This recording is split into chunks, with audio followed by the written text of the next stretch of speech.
Thanks for tuning in to Capital City News, your connection to Salt Lake City government. I'm your host, Poonam Kumar. On this week's show, we'll be talking to Mark Smith, City Sexton, and our History Minute is about the nurses who served during the World Wars. But first, let's start with our legislative update and look back. Earlier this month, the City Council approved the mayor's appointment of Mike Brown as the Chief of Police. Chief Brown has served as the interim police chief since June 2015. The council is currently deliberating the fiscal year 2016 to 2017 city budget. Now through June, the council will discuss the proposed budgets for each department.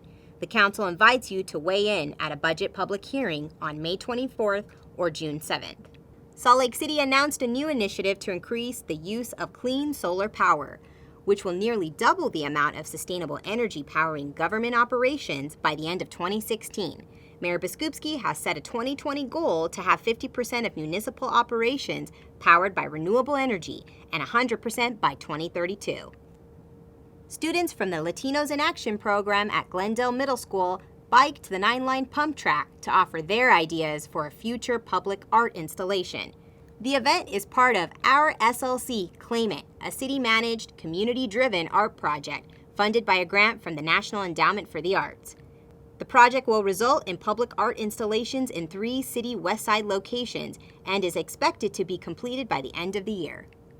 Residents gather to provide insight, share their vision on revitalization, and help choose the future of the 9-line trail, how it looks, and where it goes next at the city's Project Area Open House.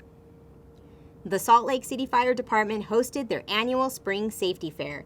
Fun and educational event activities included canine demonstrations, bike rodeo, first aid, and fireworks safety tips from several public safety organizations.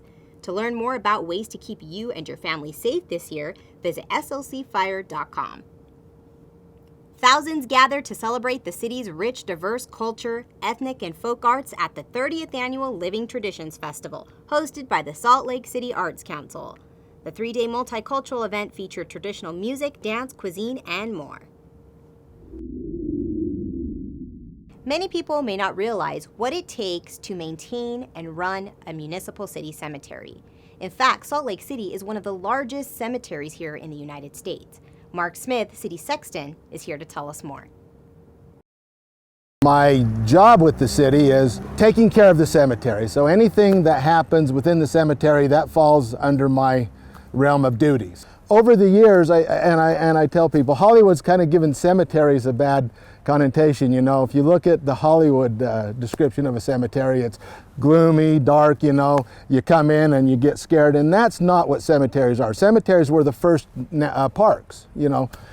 So that's what we are, is we're 150 acres of an amazing place to come and visit and find, you know, I mean, we're a living, if you look around, we're a living, I would say, museum. We're a living art gallery, you know. As you walk through the cemetery, you can always find something new. We're the largest municipal cemetery in the United States.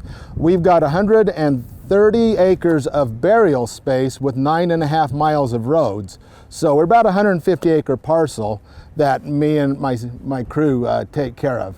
So it's quite a challenge.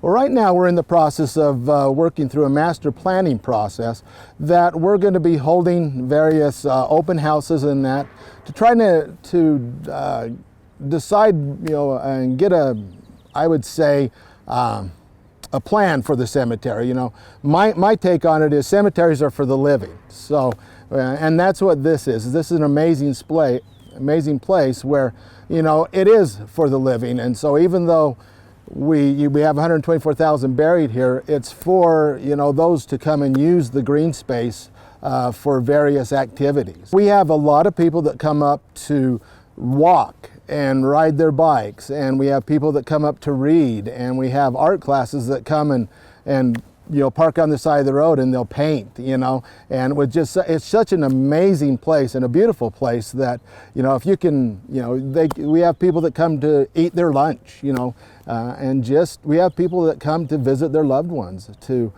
find solace, we have people that come to do genealogy.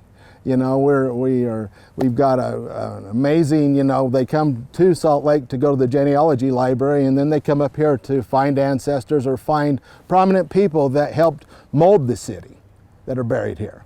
We are here for the families doing burials, but we're also here for those that come to do research and want to find a loved one. And our office is open Monday through Friday from 8 a.m. till 5 p.m. during the summer months, and 8 a.m. to 4:30 during the winter months. If you go to saltlakeCityCemetery.gov, you'll see we've got a web page. But no, our office is here to help people do their research and find loved ones. And we can, if you'll come right into the office, our staff's happy to put it on a map for you and direct you. And if you have a hard time finding it, you know, my staff in the cemetery is here to help you, you know, locate, you know, your loved ones that you're. And next up, our History Minute. At the outset of World War I, it was apparent that everyone in the United States would be needed to take part in the war effort, both directly and indirectly. The U.S. worked diligently to recruit more than 25,000 nurses to work in the war hospitals both at home and abroad by the end of 1917. At the beginning of the war, Utah had only 450 trained nurses in the entire state, but that didn't stop those women from enlisting to help. 80 registered female nurses from Utah served in the war, whether that was in trauma hospitals, at the front, or elsewhere. One of the most prominent World War I nurses was Anna Rosenkilde. She served in France with the Army Nurse Corps, and in 1922 became the first nurse hired by the new primary children's hospital. She stayed and became the superintendent there until her retirement in the 1940s. She was so beloved there as a caregiver, the patients of the hospital called her Mama Rose. Women with some medical training or other specialties managed to serve in the war in other ways. Some even drove ambulances. One of the most infamous female ambulance drivers from Salt Lake City was Betty McCune. She was the daughter of one of Utah's first millionaires, Alfred McCune, and she learned how to be an auto mechanic at a shop at Exchange Place. Since most ambulance drivers during the war were private affairs run by charities or other nonprofits, McCune sailed herself and her ambulance to the front on her own dime and continued to support herself while she transported wounded soldiers from the front to hospitals. With the signing of the armistice that ended the war in 1918, this chapter of history closed for the women serving as nurses. Almost 300 nurses lost their lives during the conflict, but none of those were from Utah. That's it for this episode of Capital City News, where we do our best to try and keep you in the know. Please tune in next time. For SLC TV, I'm Poonam Kumar.